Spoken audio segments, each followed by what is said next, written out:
নিহারে গোসল করিয়া আনার পর সবাই ওর রুমে বসে আছে।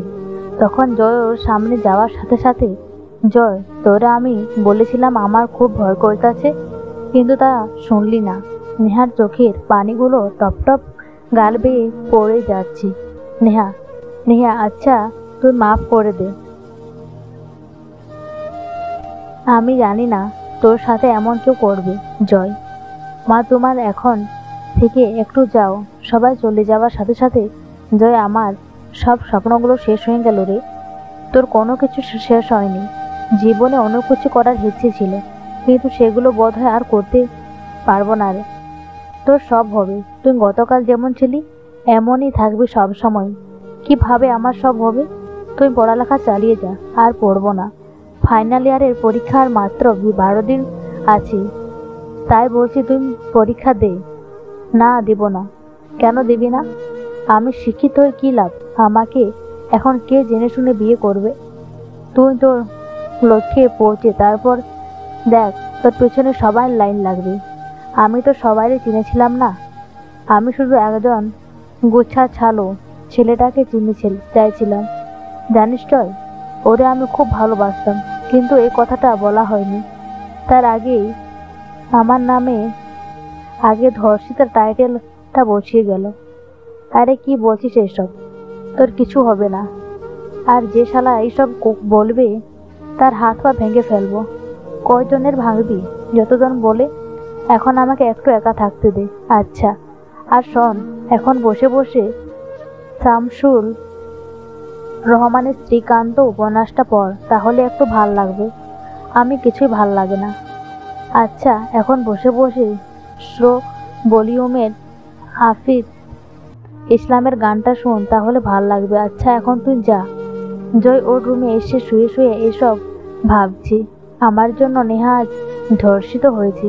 আমি কেন আজকে গেলাম না? আজকে যদি যেতাম তাহলে হয়তো ওই মানুষরূপে জানোয়ারগুলো তার সুযোগ পেত না। আজ নিজের কাছে নিজেকে অপরাধী মনে হইতেছে। এইসব ভাবতে ভাবতে জয়ের চোখ দিয়ে অশ্রু পড়তে লাগলো। তখন নেহার মা জয়ের রুমে প্রবেশ করে লাইট লাগিয়ে দেখে জয় নিঃশব্দে কান্না করছে। জয়, নেহার মা। জয় হঠাৎ লাফ দিয়ে চোখের পানি না দেখে এর মতো পানির মোছার বৃথা চেষ্টা করলো। কি রে, তুই কান্না করছিস কেন? আন্টি, ওইসবের জন্য দায়ী আমি। মানে, আজ যদি নেহার সাথে কলেজে যেতাম তাহলে হয়তো এমন কিছু ঘটতো না। এই কথা শুনে নেহার মাও কান্না করে দিল।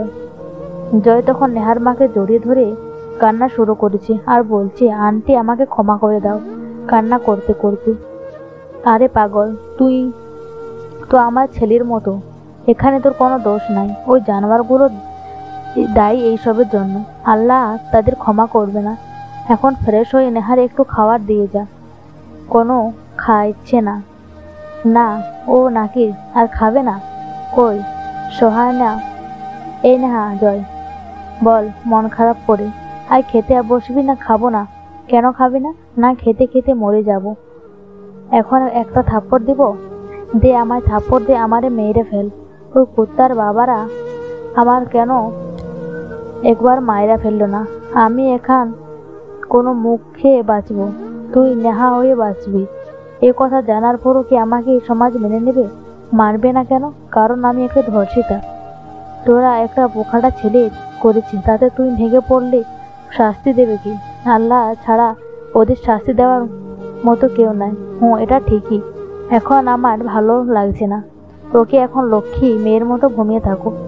জয় নেহার রুম থেকে ওর রুমে গিয়ে এসব ভাবতে লাগলো। যে মেয়েটা সারাদিন চিল্লা চিল্লা করতো, আজ সে এতই নীরব যেটা নির্বাক মানুষের সাথে তুলনা করা যায়। সেই নেহার চুল গুছানো করে রাখতো, এখন নেহার চুলগুলো পাগলের মতো রেখেছি।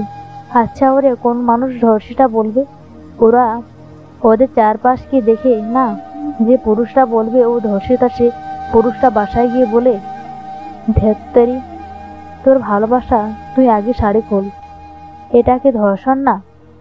জোরপূর্বক কেউ যৌনতার বাধ্য করা, সেটাকে ধর্ষণ নয়? এসব ভাবতে ভাবতে জয় ঘুমিয়ে যায়। সকাল জয়ের ঘুম ভেঙে যায়। জয় নেহার রুমে গিয়ে দেখে নেহা ঘুমাচ্ছে।